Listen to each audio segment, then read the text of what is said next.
This is the Umbrella Academy Season 2 on TV Podcast Industries. We're discussing Season 2, Episode 3, The Swedish Job. Look, we've been organizing this sit-in for months. When Kennedy gets here, so do the cameras. Now is the time to show the world what it is really like for us down here. And to show the police that we will not be bullied into submission. We will continue to fight for equality, even in the face of persecution. With or without Ray. Because we're ready. All in favor?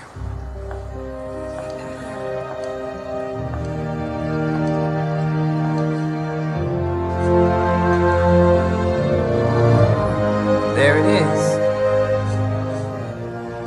Behind every man.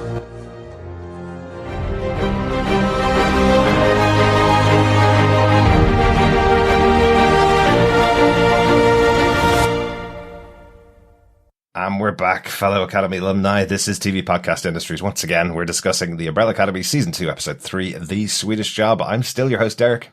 I'm still your other host, Chris. And rounding out the group, I'm still one of your other hosts, John. This season has been so much fun to watch so far. I'm really excited to get into discussing Episode 3 of the show. Really good fun to understand what's been going on with the characters as we go into this season and see them back in the sixth season, seeing how they're interacting with the world around them this time. Been really cool. Yes, and we get so many good IKEA references for the Swedish people in this episode. I'm so happy. Absolutely. Definitely. It's another really good episode for me, for sure. Just straight off the bat. The Swedish Job.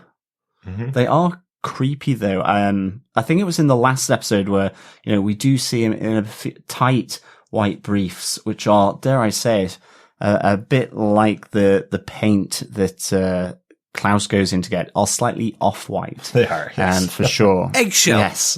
Eggshell briefs. I don't think I'm going to be buying a pair of this. I kind of like that reference, though, in the DIY store. Mm-hmm. The fact that, someone from the 60s would be like, off what? Why would you want off-white? Absolutely. And even the idea that a paint shop wouldn't have the colour white, that's pretty much a guarantee now, isn't it? That everybody would have white paint, right? That would be pretty much the standard anywhere. But we do want to hear your thoughts about the episodes. We're so glad you're joining us for our podcasts about Umbrella Academy. We want to hear your thoughts about the season as you're watching it. So email us to feedback@TV Podcast Industries with any thoughts you have about any of the episodes that you're watching as you go. Just mark it with the episode number so that we can fit it into the right discussion section, I suppose, for our feedback, which we'll be discussing in our future episodes.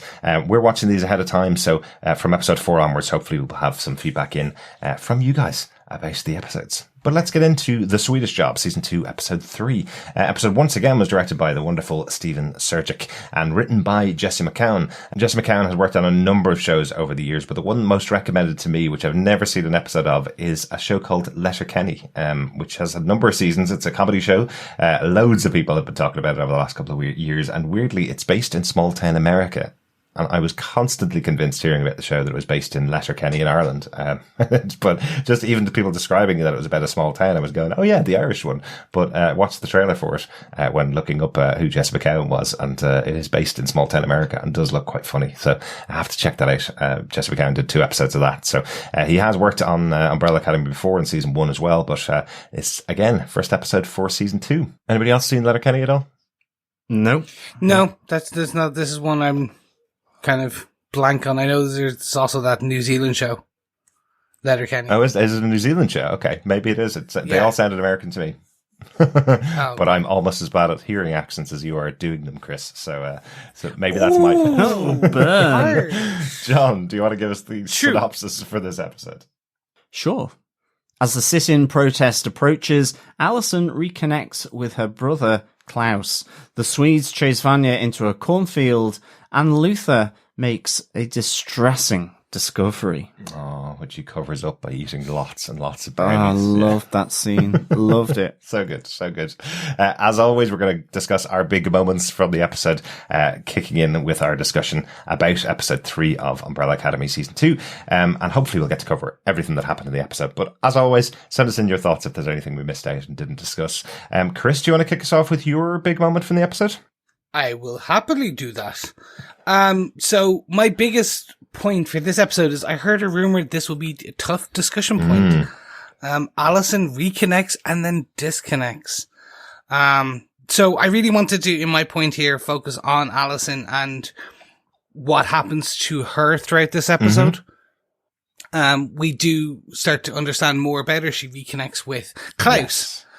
Which is fantastic. It's a lovely reunion scene, isn't it? Yeah, you can tell they were always very close as kids. You can tell that they're a close part of the family. I think Allison always kind of took care of Klaus, and there's that moment when they reconnect. I love how honest it is. Like, he's lying in his swimming pool in his massive mansion as she walks in, and she just gets instantly into the pool to give him a big hug and say hello. It's a lovely moment for them. Yeah, absolutely. And it kind of whole builds on this thing of them all, as you say, in this case, connecting, re-establishing what they had previously, or sort of moving on and trying to learn more about their brother and sister. But yeah, this was a really kind of, felt just so natural. Yeah. I also just love the fact that Klaus, as always, in getting off the pink lilo in the fairly grotty pool with all the leaves, was protective of his drink. Mm-hmm. Absolutely. Yes. Of course.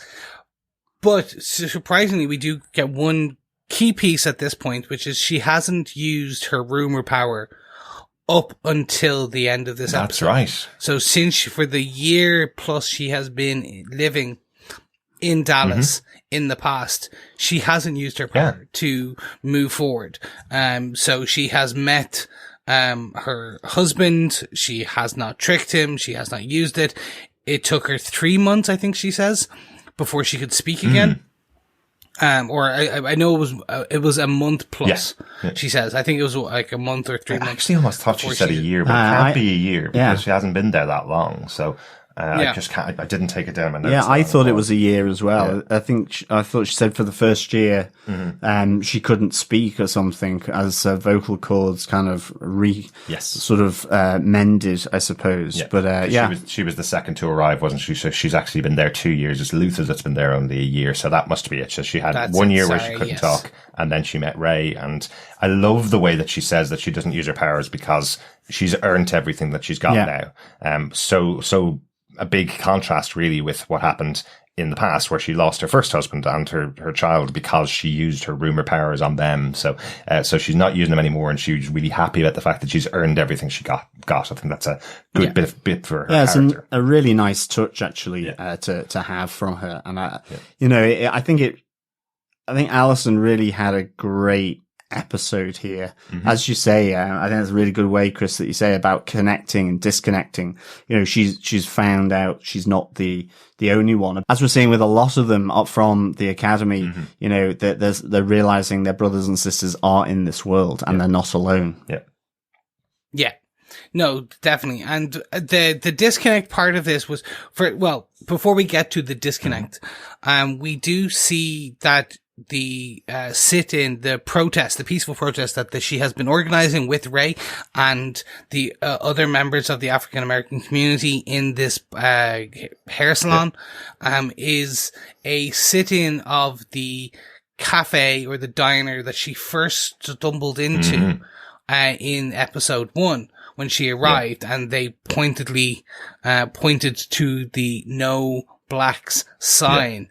Whites only sign, the whites only sign.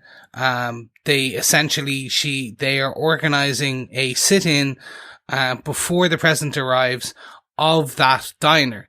And nicely, again, it's two things. One, this harkens back to, an actual real life event that happened in America in Greensboro, North Carolina in 1960s, where they started, sit-ins, in Woolworth's lunch counters / diners.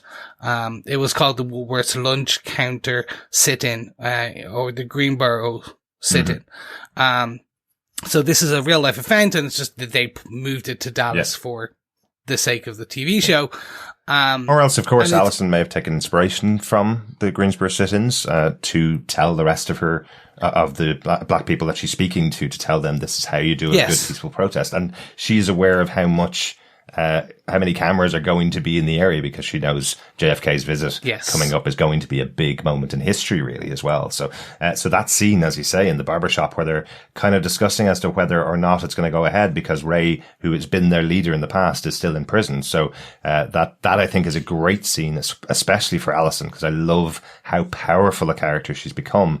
Even though she's not using her superpowers, she's able to convince them all just by really using her ability to persuade people, not her super ability, just a regular ability. I love that she uses that to convince them all to go ahead with it, even if Ray can't join them. I think it's a really good scene for her as well. And as her friend says, behind every good man. That was, and didn't even finish the line. It was great to see her shoot down via democratic voting that, through the other gentleman, because he very much kind of, the other man kind of questions, well, why are we listening to you? Exactly. It does hearken to, well, you're a woman. You're secondary. And she, first of all, stops that straight down and kind of like, no, I've been here since the beginning. Absolutely. And I love that. And then her friend is like, well, this is my shop. Exactly. What are you going to do? Are you going to style hair from now on? Yeah, I love that. I think that's just a really good scene. And given what's been going on in the real world, once again, talking through these kind of characters in a sci-fi show, using what's happening in their world in the 60s to show how you do a peaceful protest. I know you're going to talk about the protest itself, Chris, but one of the fundamental things that we hear throughout the show is what Ray's belief in how everybody should comport themselves, should conduct themselves to make sure that this is shown as a peaceful protest, non-violent, very specific about how everybody should handle themselves in the situation, so they can't be seen to be for anything other than equality between the black people in this city and the other people in the city. Yeah, it's what dignity and honor is the term that she's using throughout this. Yeah, absolutely. And it's just the reason I made the I named my point. I heard a rumor this would be a tough discussion point. This was filmed last year, and it's crazy how it harkens to what is currently going on in our real world, real timeline, the worst timeline, 2020. It's similar to Watchmen last year, and things like this has always been bubbling under the surfaces, and I always find it prophetic that writers for TV now are able to tap into something that if I in 2018 had said, I have this idea about, we really want to highlight this, I don't think I would have went, well, do we really need to? It's amazing that the writers are able to tap into this current that was there and really highlight it in a spectacular way, because when we do move to this, this protest, it is peaceful. You have people pouring drinks on them, cans of beer. And if you look at the real world photos of the Greensboro sit-in, that's exactly what they did. They were sitting at a counter, and you have these people screaming at them and yelling, and still photos, black and white, but you have another photo of someone pouring a beer on their head. And it's a tough few moments to watch. As it should be. But what kicks off the riot is that the character you learn to hate is the diner owner, the man, the chef. He hands a coffee towards Allison and purposely spills it in her lap. Hot coffee. No one likes hot coffee. Maybe Luke Cage, but that's a different story. But sorry, I shouldn't make a joke about that. Anyway, hot coffee on the lap. That makes Ray jump up. And then the cops use that as a point to kind of really take them all out. To this is the end of the peaceful element. And just before that happens, Ray says that he has met Klaus, because Klaus does free him. So I've met your family and your other gigantic lug of a brother. I'm paraphrasing, but essentially he also had met Luther. Biggest white guy he's ever seen. We'll probably talk about that later. Yeah, absolutely. Yeah, it's some really good stuff that happens with Ray there. The freeing of Ray from prison by Klaus and Ben, I think, is a really great scene. Yeah. And of course, Klaus being Klaus, throwing his arms around Ray and going, "Welcome to the family, brother," kind of thing. It must have been really freaky for Ray, because he would have heard absolutely nothing from Allison as to who his family was. He mentions it himself, but to have someone as out there as Klaus, being your brand new brother-in-law, when you've been married to your wife for a year. Yep, I can understand why he's suddenly going, what is going on? And then, of course, with the visit from Luther, which we will talk about. I think he's probably going, what have I married into? And he's been there a year, Well, that's what he says, isn't it? It's the family barbecues are about to get really weird, that's Klaus says. I really like that, and I mean the whole, that kind of supernatural with the floating sandwich and the typewriter kicking off, just so good. I love all these references to that whole supernatural horror element is really nice. And I think it's really good actually that Ben is so, there's a lot more of Ben in this season. I like that a lot. He's really, someone who I'm really getting to like, even just, right at the start with Klaus effectively blagging his way to stardom as the guru, where he's being held up by Ben, this kind of to try and show that he can levitate. So I'm really enjoying Ben's involvement with Klaus in this season 2 for sure. Definitely. Yeah. But it does come to, Ray was questioning, you were about to say you heard a rumor what happened when he was, referring to when he was getting first arrested. To Allison, and she brushes it off, and it all culminates when they're outside. She uses her power to stop the beating of Ray by a white, police officer, and he starts freaking out. It's like, a white officer would never walk away. What did you do? What did you do? And he runs away, and she is dragged away by Klaus. So it's a very, one of the reasons I love Umbrella Academy, especially this season, is the distinct dichotomy of the humor and the drama.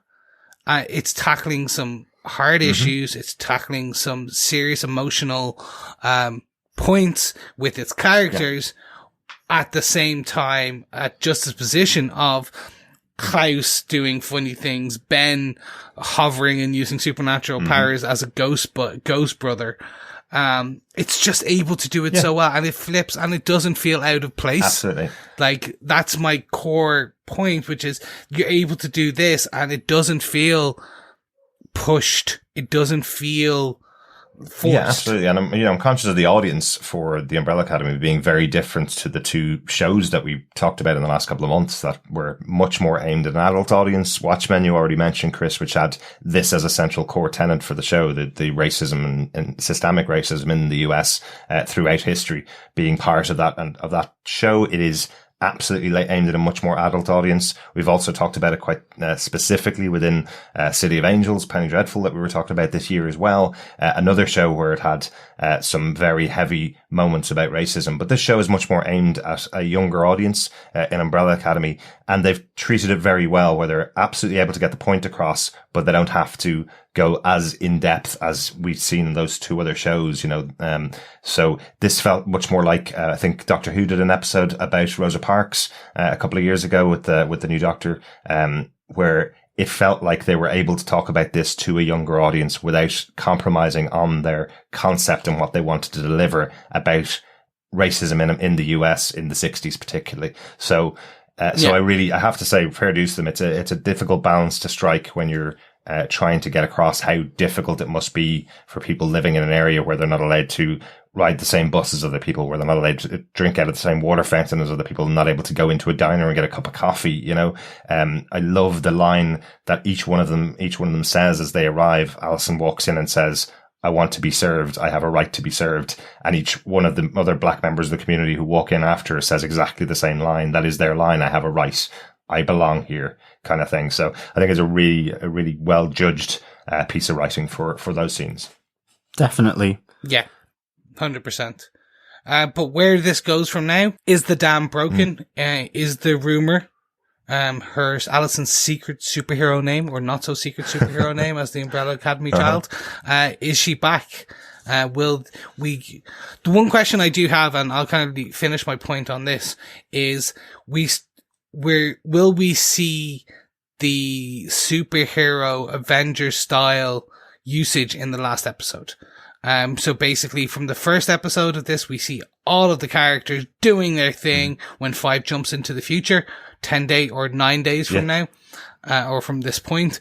They're all using their powers. Allison herself goes, I heard a rumor that your heads explode. And pop.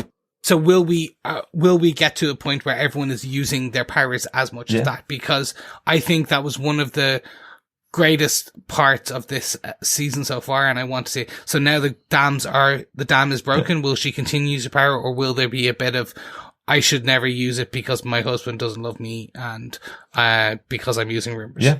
So interesting. Perhaps. It's going to be where. And I think it was also really important that she didn't use her powers during the sit-in scene. Like, she absolutely could have just walked into that place and go, I heard a rumor that black people are allowed to eat in your diner, and then everything changes because her power creates a different reality for everybody that hears her voice, or everybody that she's trying to instruct, effectively. At least in the comics, that happens a few times. So I love the fact that she doesn't use her powers. She wants to win equality for people by having a peaceful protest, not by telling them they must do it.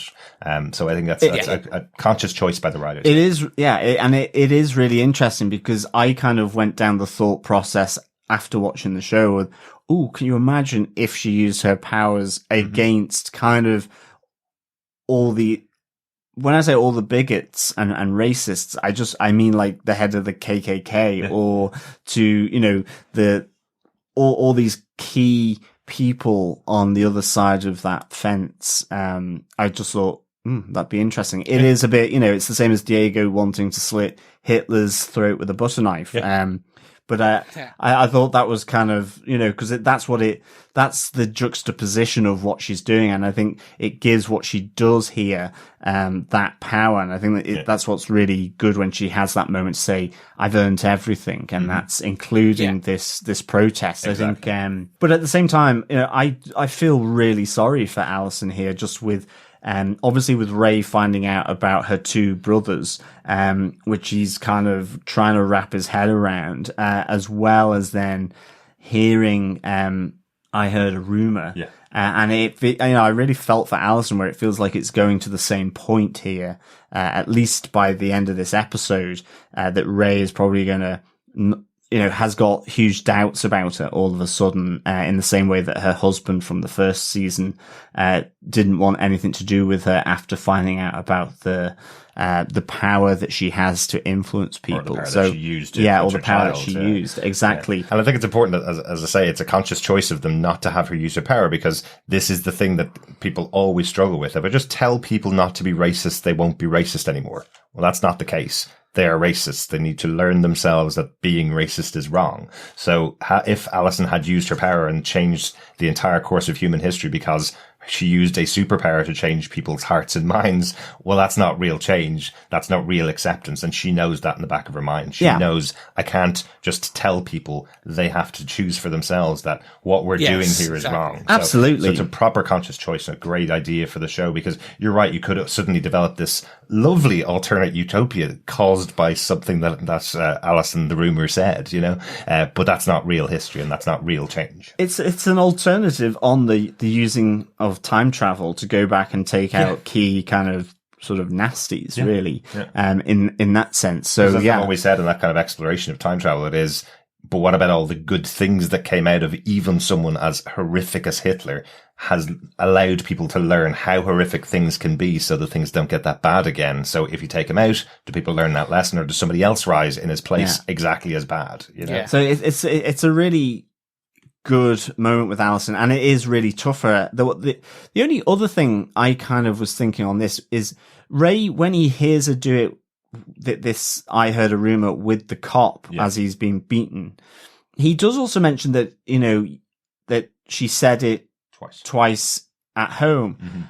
And I couldn't kind of quite remember I thought he had already been taken out of the out of the house at that stage. But I may be wrong, but I was thinking, I didn't think he was able to kind of really spot that. Right. I didn't think he should. But obviously he did. So I don't know, just a little kind of continuity thing there for me, but it's only little. I just didn't think he was there in the place to see her do that. He was being bundled out of the door as she said, I heard a rumor. The second time. Yeah, okay. And I think it's just such an odd phrase that's why it's stuck in his mind. Like, why is she saying that's true? Why is she saying, don't arrest my husband? She's saying, I heard a rumor. Like, what a weird thing for her to be saying, I suppose. So that's probably why it's stuck in his head. And she's trying to completely ignore it, but now can't ignore it. So it'll be interesting to see what happens with the two of them and when they reconnect. Will she just explain the power? Yeah. But that's my major point for this episode. Johners, what is your major point for this episode? My major point is moldy tuna, Mamie Pink, and a box of chocolates. It is the loves of Diego, Klaus, and Luther. I just thought I really like this kind of connection between the three guys, and actually also Ben. We do get to see here. Ben has a flame back in San Francisco as well, but I love the kind of, you know, it goes from, with Diego, it goes from Lila soldering his wound back to them sort of getting passionate as Elliot is making his moldy tuna for them, which just looked pretty grim, to be honest. It does, even though it's actually molded.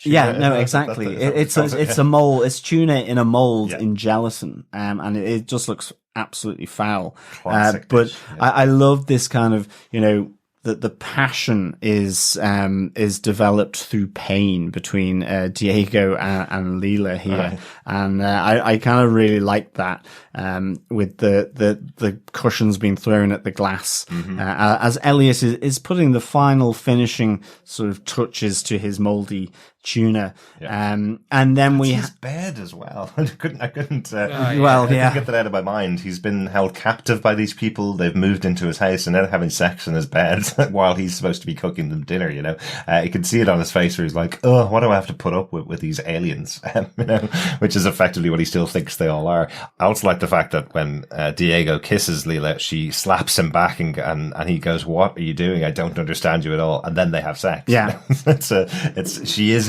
totally feisty, totally weird. I love her as a character. And can I spoil the rest of the episode? Because I don't think anybody has it as a point. I'm really disappointed that she's a villain and not just a kooky, interesting person on the side of good. I'm kind of sad that it turns out that she is the daughter of the handler. I don't know. It's just something about her. I was kind of hoping that she'd be someone that you'd get to enjoy throughout the season as just being an extra sidekick to the Umbrella Academy. I'm a bit the same on that as well. But yeah, that is one of the things.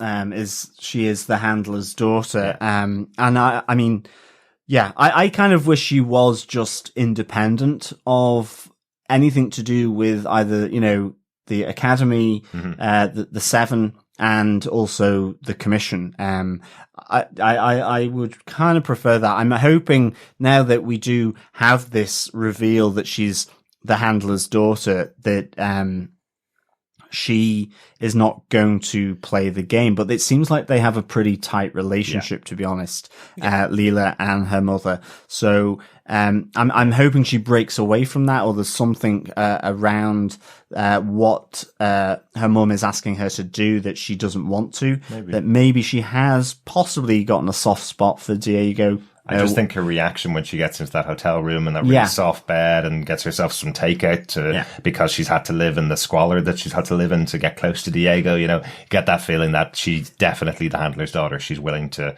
do this mission, no problem. Yeah, it doesn't look like it will. I do also have to give props to the handler, given her string of pearls or that necklace. I was Massive necklace. It was pretty impressive. I quite liked that. to be honest. Well, I'm going to give props to Chris. Yeah, He absolutely. told that Lila had much too much knowledge in the first episode, that she must have something on the bad side. And she did mention it in the first episode, just so we can tie it back. She specifically said, I was taught to do this fighting by my mother, who is the handler now. So, exactly. So it was always there, but I kind of like the idea of having a kooky character being a kind of new member of the Academy for season 2. So a bit of a shame that we're going to have her as a bad guy that we know about for the rest of the season, I guess. Yeah, my before you kind of jump forward, my bit with Lila is that I'm right there with you. I wish she was just a kooky, crazy sidekick. So the crazy Robin to Diego's Batman. But it's now that she's Punchline or Harley Quinn. Right.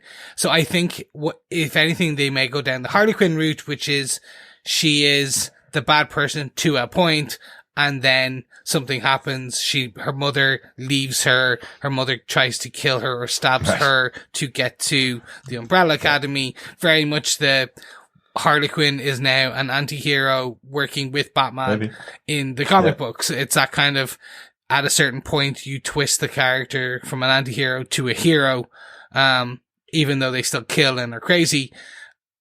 I really wish it wasn't, but it's fine. As long as we still get her crazy kookiness, it's just a shame that they went down this route. Absolutely. I don't really get the impression now, having looked back at the first 3 episodes, that she does like Five or Diego.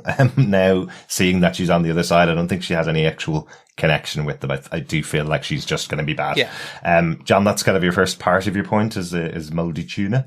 Do you want to continue on? Yeah, the Mamie Pink, I just really liked this Klaus coming back to see David from Vietnam before he goes, and I kind of like the interaction between him and Ben as well. Just that, Ben is basically, is this considered stalking? Ben's view is that Klaus is kind of doing this for the obvious reasons. And you get that kind of nice comeback from Klaus, that he wants to actually try and stop him from joining up to go and fight in Vietnam, because he does it soon after JFK has been assassinated. Yeah. And also we get this reveal that, Ben then becomes supportive, and I like that between this relationship, that, kind of Ben kind of realizes that maybe he misjudged Klaus in that particular moment. Yeah. But we also do get that reveal of Ben having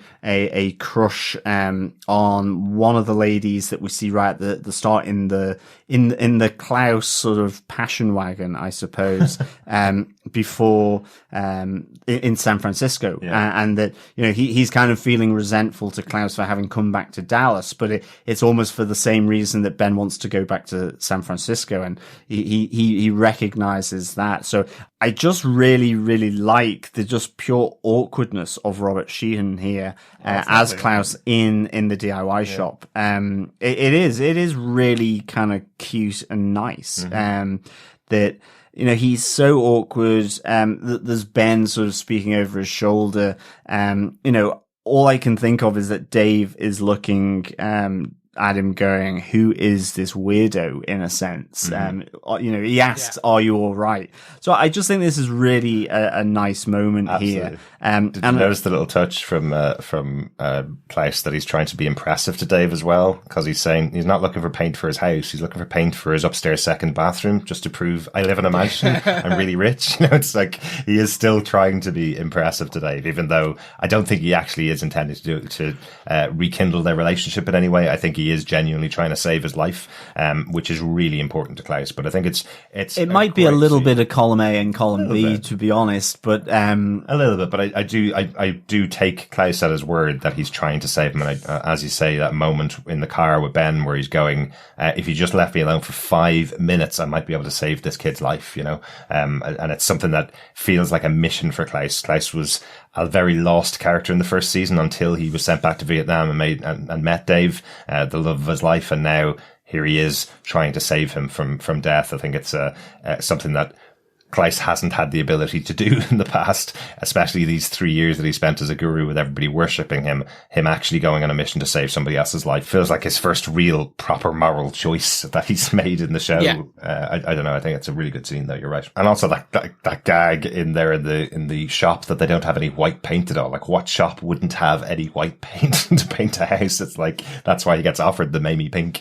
What is Mamie pink? I've never heard that. My aunt is called Mamie. I never It's realized probably it a vivid pink, Yeah, maybe. which they used to paint bogs in. Right. And obviously the touch as well with Dave saying that it's the latrine, not a bathroom, obviously on his way to the army. So nice touches. A very quick one. Were the war scenes from Vietnam new, or was that all? No, I think that was from last season, because I remember that scene. It just looked like there was one or two new ones. So I wondered, did they maybe use some new footage that they've previously filmed, or some off footage? Because it was just, I remember that episode and I just don't remember some of the other parts of it. So I remember the ending where they get shot and he loses Dave, but I just don't remember. I know there's a few flashes to it when himself and Diego visited the VA bar. He had a few extra flashes to it, so maybe some other off-cut scenes from that, or other maybe other takes of those scenes.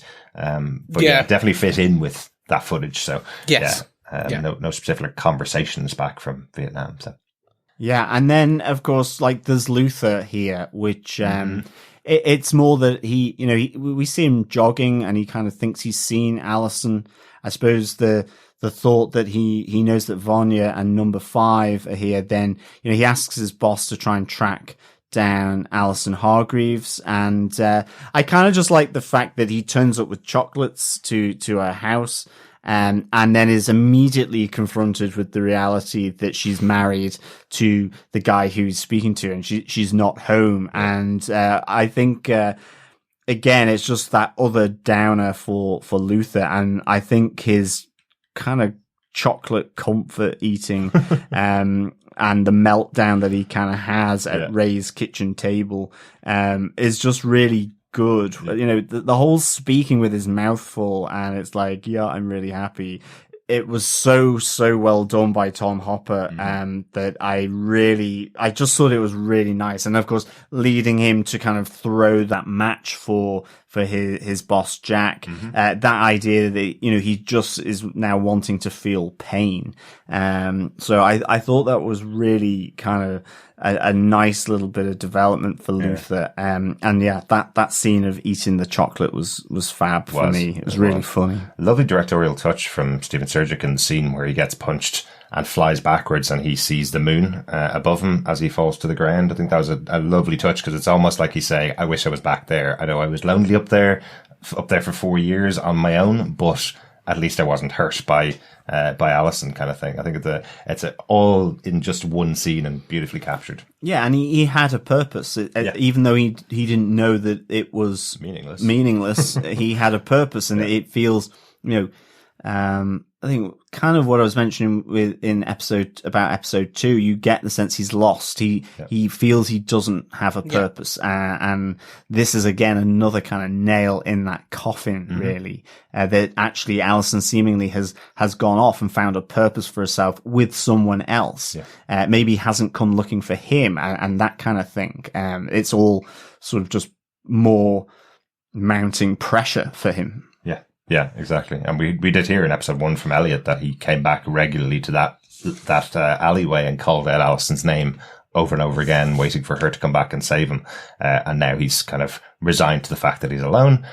But of course, learning that she's actually there. Yeah, but really good scenes in there as well. Yeah. Totally. That kind of is on the love story elements for this episode, for the Valentine's Day episode of yeah, definitely. Very sad Valentine's Day. Very. Yeah.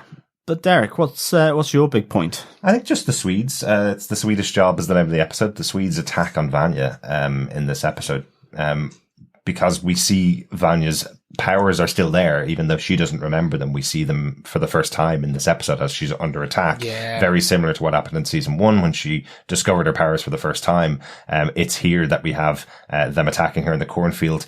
just have to say it's one of my favorite locations for horror or sci-fi is a cornfield. I think it's used so well here, and I love every movie that's used it. I love how they use this idea of really tall plants, and you can't see the people around you as you're running away from the people that are chasing you down. I think it's always cool to watch. But as they finally get to her, and the lead Swede, as we'll probably call them, takes a shot at her, she disintegrates the bullet right in front of him by using her powers, and then leaves this massive kind of crop circle in the middle of the cornfield, taking out all three of the Swedes. I really like this. I love that overhead shot of it as well, where we see the three of them chasing her down, and then the overhead shot later on where we see the kind of eye of the storm where Vanya would have been with the black mark, and then surrounded by the kind of eyeball of the explosion diameter. Yeah. Is that the word? Yeah.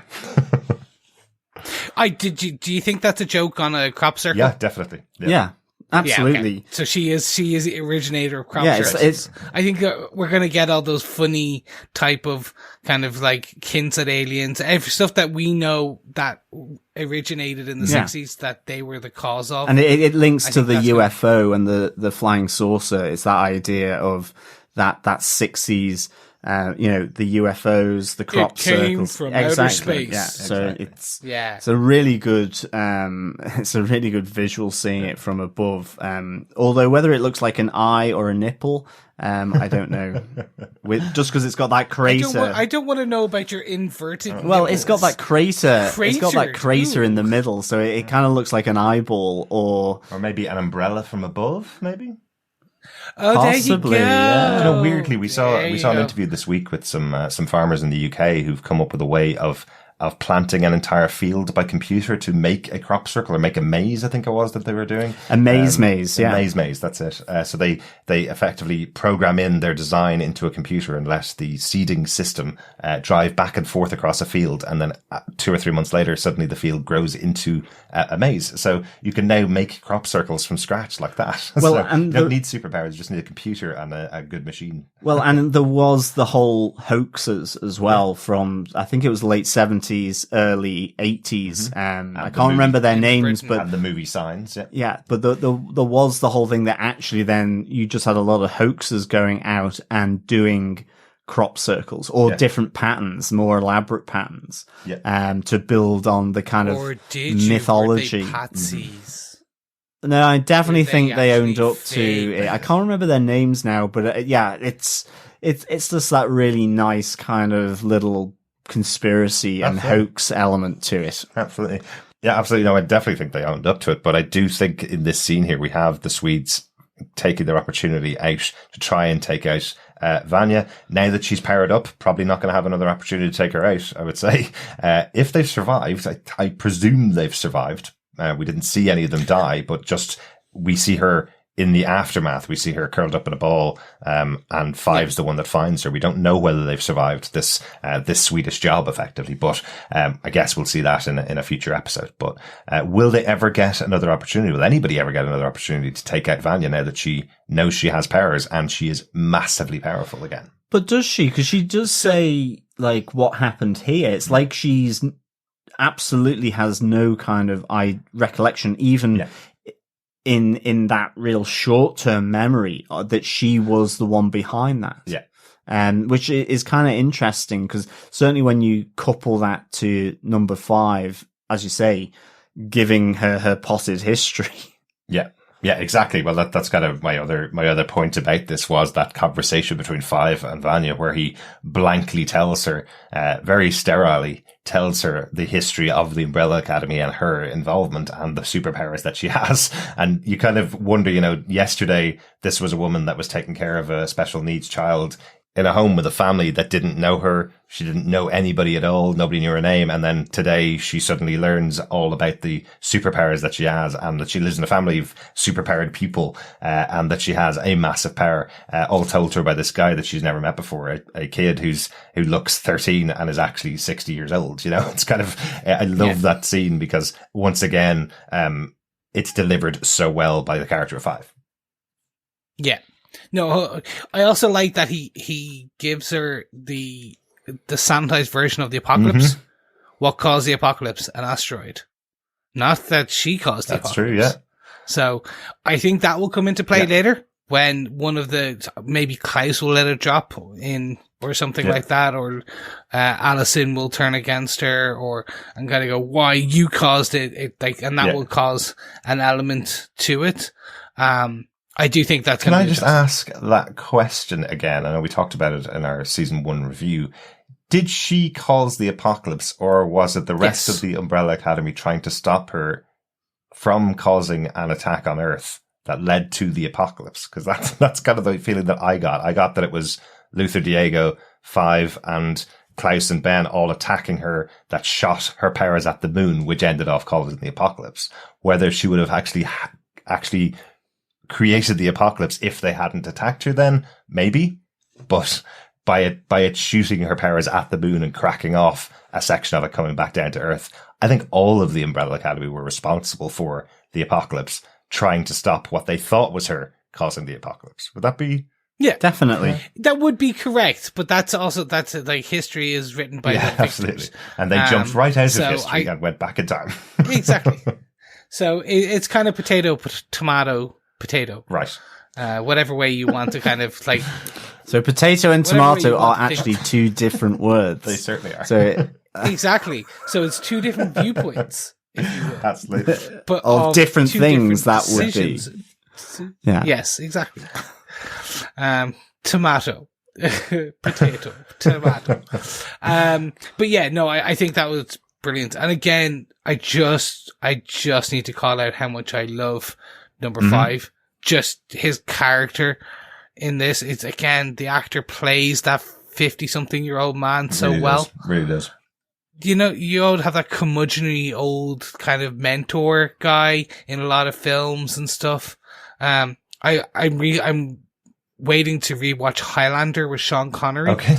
I get the feeling that like that's who he's channeling, that curmudgeonly old man who's lived too long. On his own as well, which is why he's not very good with other people. We also got confirmation here from Vanya that it was the bullet in her brain because that has knocked out her memory, not the car accident. She arrived in the 60s with her brain ringing, not with no memory, and then got knocked down is what she says. So it seems like that bullet that went past her ear and exploded by her ear at the end of season 1 is what caused the memory loss. So good to at least see some kind of reference to that. But she doesn't know; she's not a doctor. But good to see some kind of reference to that at least. No, well, see, that's the interest. Like that shouldn't have been. Basically, they just fired a shot beside her ear. So again, I'm thinking there actually is no damage per se. Basically, her head was ringing. The last thing she remembered. It's kind of like it's selective amnesia. It's not chosen. She's blocking it. Well, she remembered her name and she remembered most other things. She says she didn't remember anything before that date, but she obviously remembered a few things. But maybe just a combination of having that happen to her and then getting knocked down by a car could have been it. Any other bits of the episode we haven't talked about that you guys want to talk about? Just my quickly point on the Swedes is that I do think what we'll see is them being damaged. So in the previous episode, we had seen them drinking that silver milk or silver liquid in a milk bottle. Are they androids? Will be a good question to answer. And the knife going into the leg of one of them as well, without much reaction other than disappointment that the game didn't go well. So maybe this is something that kind of heals them. So we'll see them kind of slightly damaged in the next couple of episodes, drinking more of this milk, silver milk, whatever we want to call it, to repair themselves. Absolutely, very good, very good. Anything else, John, from you about the episode itself before we go on to notes? No, I think that was everything that I had, yeah. 2 references from me in the episode to apocalyptic movies or apocalyptic comics that I noticed anyway. One was after Luther's going out for his run from his home for single men.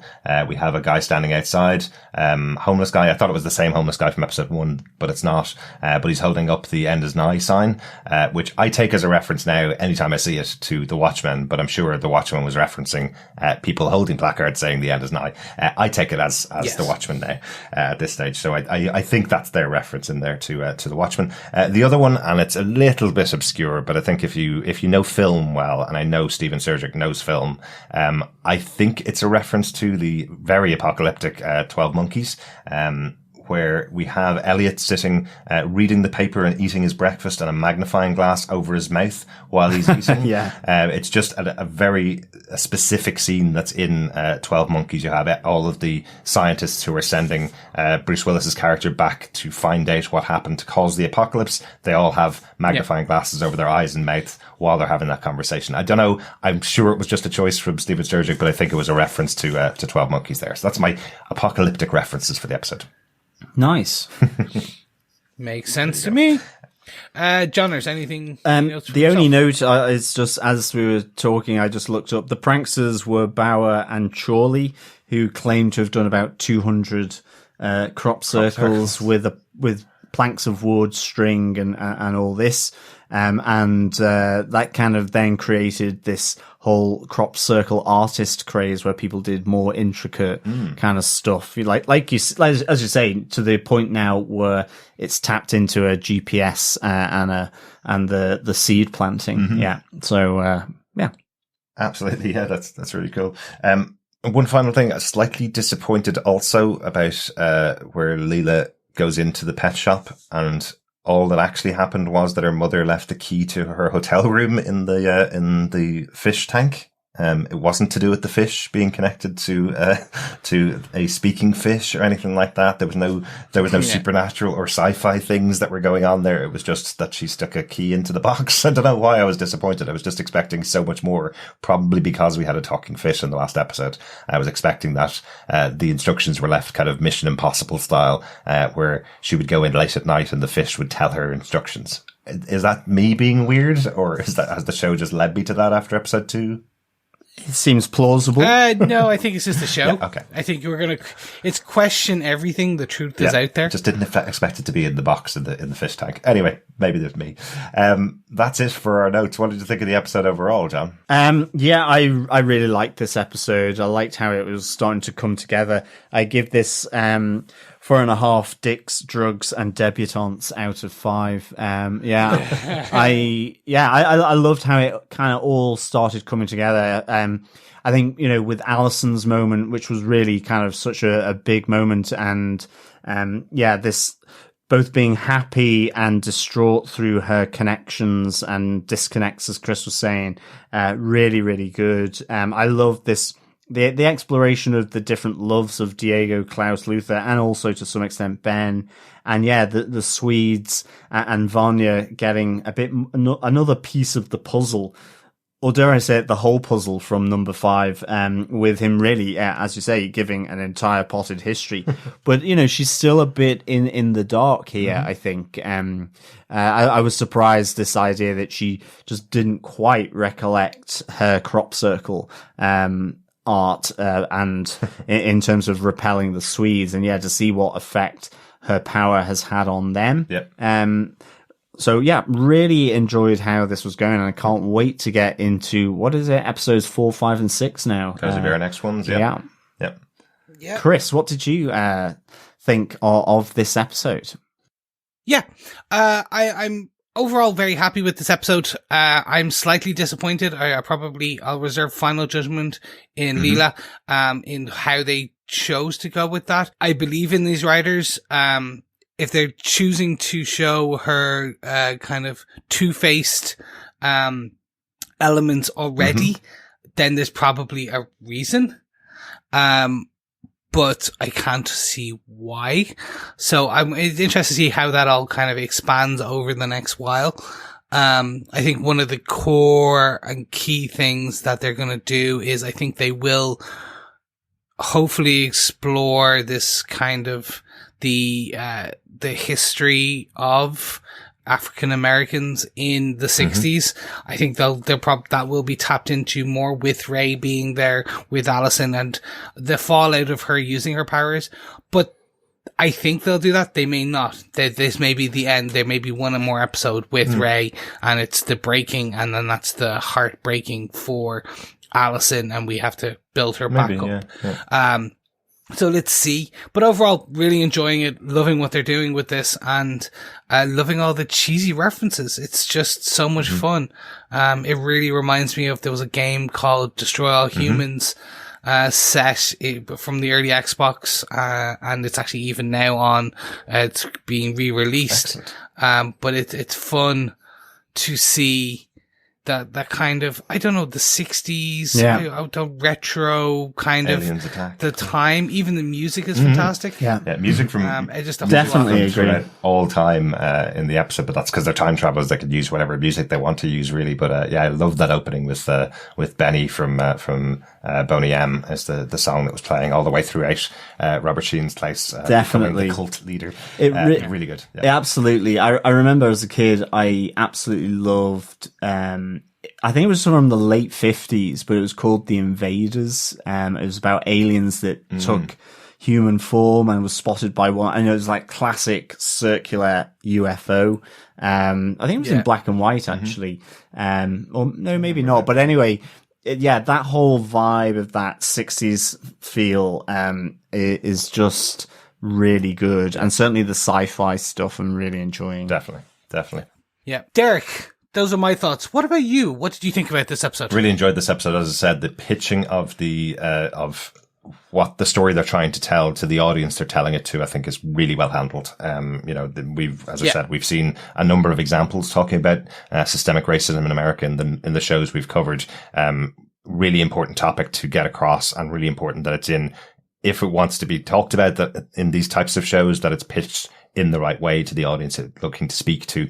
It was handled well and wasn't undercut by comedy or anything like that. I think they did a really good job with that. I loved the history of poor Klaus as he gets further and further from his dream of just being able to coast through life. I love that point where he gets to with worship that he's getting from the cult members, completely turning him off and him running away. I think it feels like a really interesting journey that he's gone through to get to the point that he's at. And I love that it all turns into this story that actually he's trying to save the man that he loved, when he gets back to Dallas, because that's the only kind of historical point he knows from Dave's history before the war was, he signed up in Dallas, just after JFK was killed. So I like that they are using a lot of knowledge of these characters from season 1 to inform what they're doing in season 2. And I like that they're building on their stories and creating them as even better characters for this season. So far, 3 episodes in, I think, all the characters are better,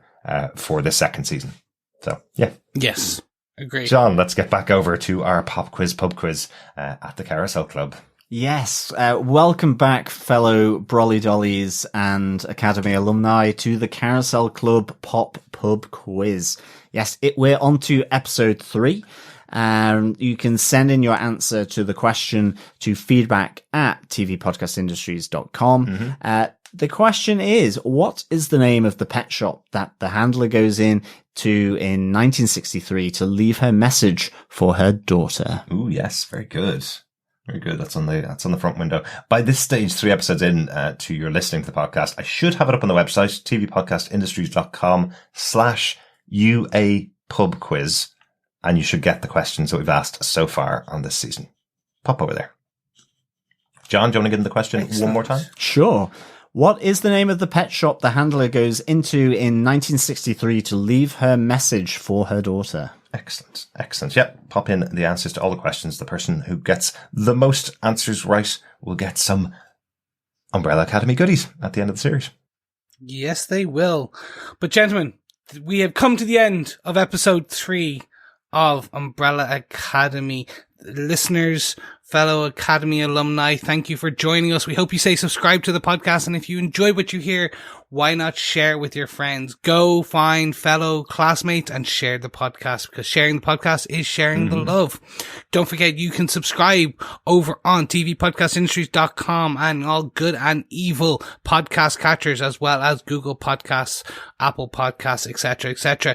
But if you have a buck to spare, not a buck, $1 to spare, why not head on over to patreon.com/tvpodcastindustries, where you'll get some goodies for being a Patreon of us and helping us keep the lights on. But if you don't have $1 to spare, fear not. We know times are tough for everyone. So just sharing the podcast, leaving a review, or anything along those lines is always welcome. Absolutely. And remember, we're releasing the episodes of our Umbrella Academy Season 2 coverage early over on Patreon. So if you subscribe over there, you'll get the episodes as soon as we release them. Yes, and we'll be back next time with our discussion about Umbrella Academy Season 2, Episode 4. Thank you so much for listening, and we'll see you soon. Thanks so much for joining us. We'll be back next time. Yeah, thanks everyone. Keep watching, keep listening, and keep comfort eating. Comfort eating. We've been doing a lot of that during COVID, really, haven't we all? I think I need to do some comfort jogging pretty soon, to be honest. Yeah, absolutely. On the spot. Or comfort, was it bare knuckle boxing in a ring? Yeah, that didn't seem to take off much weight off Luther. I took blood weight. Absolutely. Thanks so much for joining us. Talk to you again next time. Bye. Bye.